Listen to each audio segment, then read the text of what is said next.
Hello everybody. So, sorry for the delay in content. Got caught up at work and stuff like that, and honestly, I didn't really care that much for Abattoir of Zir, so not a whole lot of stuff for me to even make content on in the D4 space that actually interested me, but I'll make a video on that later. But today they just dropped these Season 3 patch notes, so I wanted to go ahead and go over these and just, I guess, read this, do a first reaction to it, because I haven't read these like at all. My friend just sent these to me, so pretty interesting. So, Unearth Zoltan Kuhl's legacy in a new quest line. I did watch the announced trailer, and from the looks of it, we are going to be going underneath Kyrgyzstan and doing something with some constructs. So, I'm guessing that's also going to be the leaderboard thing, is how far and how deep we can make it down. I would imagine that makes sense to me, so that's what I'm expecting. So, travel to the Gate Hall, a town center underneath Kyrgyzstan that serves as your base of operations in the fight against constructs. Gate Hall is your conduit to access the deadly vaults riddled with elemental hazards and constructs. That's cool. I like the idea of this. I think that's pretty cool. Travel to the Loom to stop the threat at its source and defeat Malphus in a new boss fight. Okay, so that's pretty cool. Sweet. It says take advantage of skip main campaign once you've completed the prologue. Let's jump right in. Battle side by side with your Seneschal companion. So this is pretty sweet because, you know, obviously I like playing companion druid, so I'm going to have another companion to go along with them. So the Seneschal companion. Wield the power of the Loom by acquiring your very own Seneschal companion, which becomes available during the seasonal quest line. Okay, so it's going to aid you. So by engaging directly in the fight or aiding you dutifully on the sidelines. So I'm going to go, obviously, directly in the fight because that just sounds sweet as hell to me, but using magical governing and attuning stones, returning from the vaults and elsewhere in Sanctuary, you get to augment it to best suit your targeted build. Okay, that's pretty sweet. You can equip yours with 2 governing stones and 6 tuning stones, 1 governing stone for each attack and 3 tuning stones to augment the ability. There are 12 governing stones and 27 different tuning stones of different rarities to seek out in the vaults. Okay, so that seems kind of limited because if it's different rarities, we're looking at like maybe 14 that are going to actually be realistically used like all the time, because you know there's going to be like your lesser quality and then your major quality, and I'm guessing these blue ones are going to be the highest quality, maybe it's backwards, so maybe it's going to be like this bottom half is what we end up using. So that kind of sucks. Pretty limited in terms of powers, but whatever. So governing stones activates an anti-material field around shooting down enemy projectiles, cannot shoot down boss or player projectiles. Okay. Quickly ambush, dealing damage to each target. May strike the same target multiple times. Okay, that's pretty cool. Deploy a small construct that lands on the target and explodes 3 times. Alright. Channels a ray of fire onto the target. Alright, this is pretty sweet. And these are the governing stones. These are the ones that you get 2 of. The Seneschal construct whirls its legs around, dealing damage to all surrounding enemies. Perform a line attack in front of the okay, lightning bolt, launch a bolt of lightning. Okay, arcs. I wonder if that's going to be increased for like the sorcerer, where it's going to like increase the damage based on how much like bonus damage with lightning they have.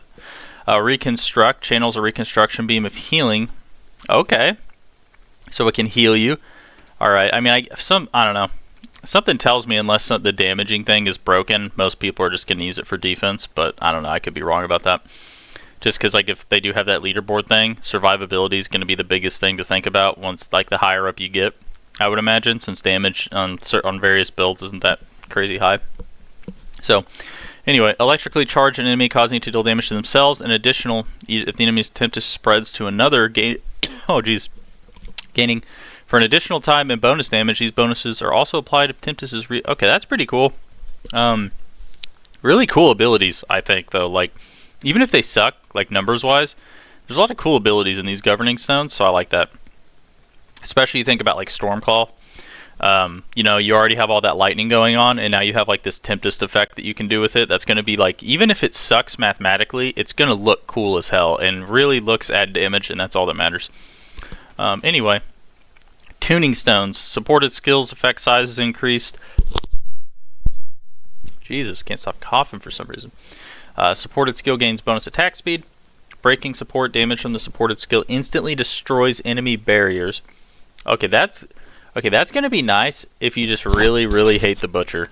Like the Butcher on tier 4, like really high up, is like even if like if you're not playing like a super broken build, it just takes forever to kill him, like forever to kill him. Anyway, chance to make enemies vulnerable for 2 seconds. That's pretty good, just because it has like any way to apply vulnerability for classes that don't have vulnerability is probably going to be decent. Decrease the cooldown of a supported skill. Okay, when the supporting skill deals damage, you gain critical strike chance to the same target. Okay. Supported skill gains a critical strike damage bonus. Alright, when using supported skill grants damage reduction to you. Alright. So that's pretty interesting. Just straight up crit chance, damage, and top of damage reduction. Just for using the supported skill.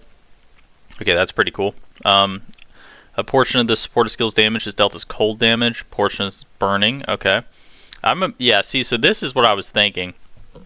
I would imagine they're doing this so all the different classes can apply their like damage bonuses to it.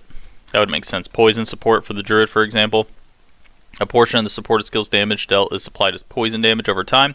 I think Poison Shred Druid is going to be pretty interesting, because like if you turn all of their attacks into like poisons, like for example, if you put this on like Tempest and then you turn it into like a poison Tempest and then you use like aspect of the Blurred Beast on it. Okay, I already have ideas going on in my head. Will they actually pan out?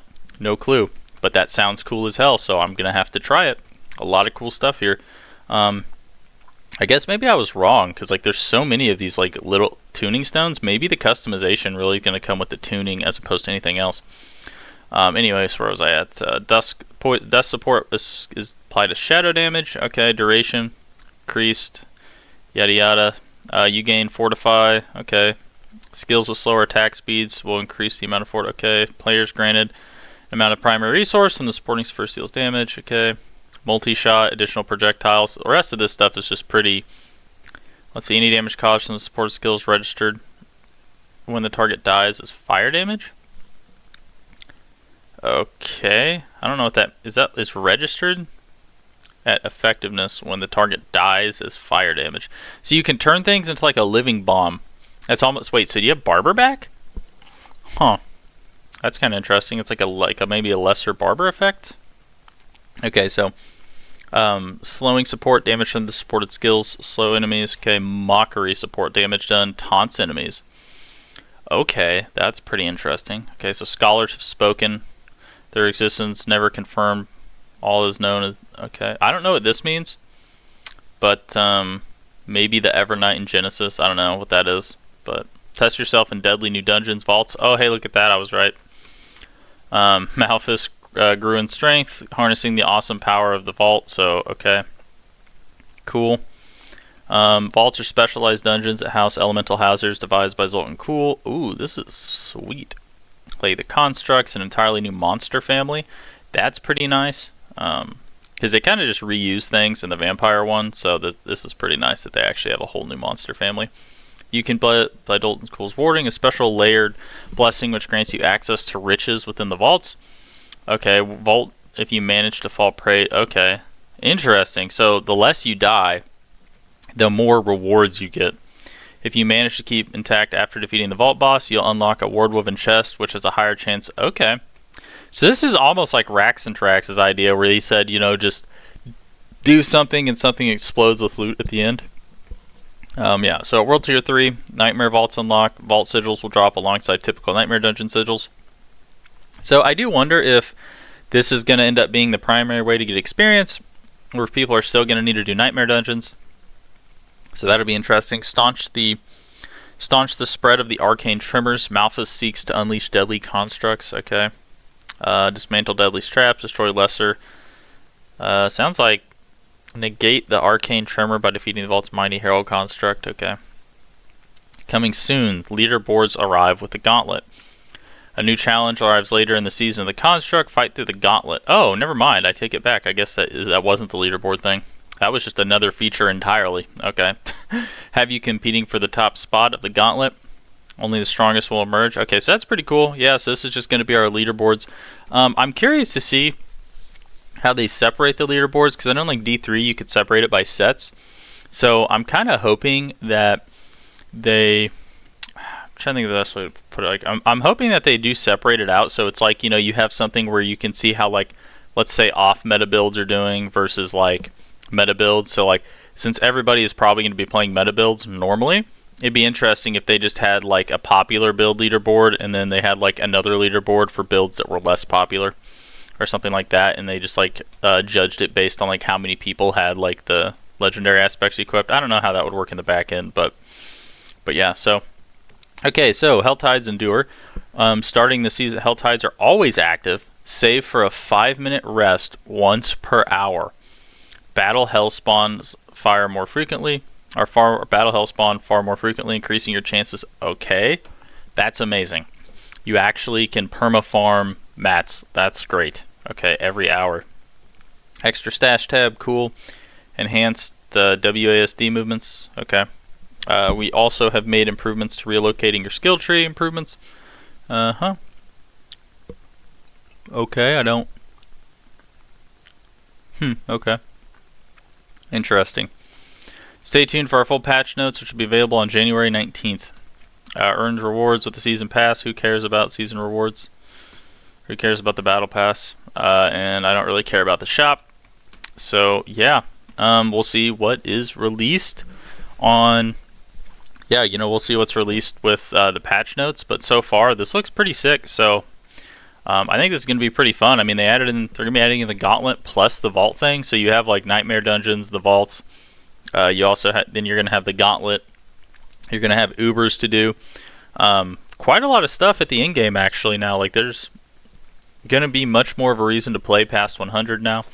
On top of getting to 100 is going to be a much better experience. So, and I mean, I got another companion to add to one of my companion builds, so I can't really complain. This is the season. This is a seasonal theme that is very fun for me, particularly in the builds I like to play. So, will it be good? I have no idea. Maybe the constructs all suck, but it'll at least be fun to mess around with. So anyways, guys, thanks for watching. Like, subscribe for more. I'll see you next time. Thanks.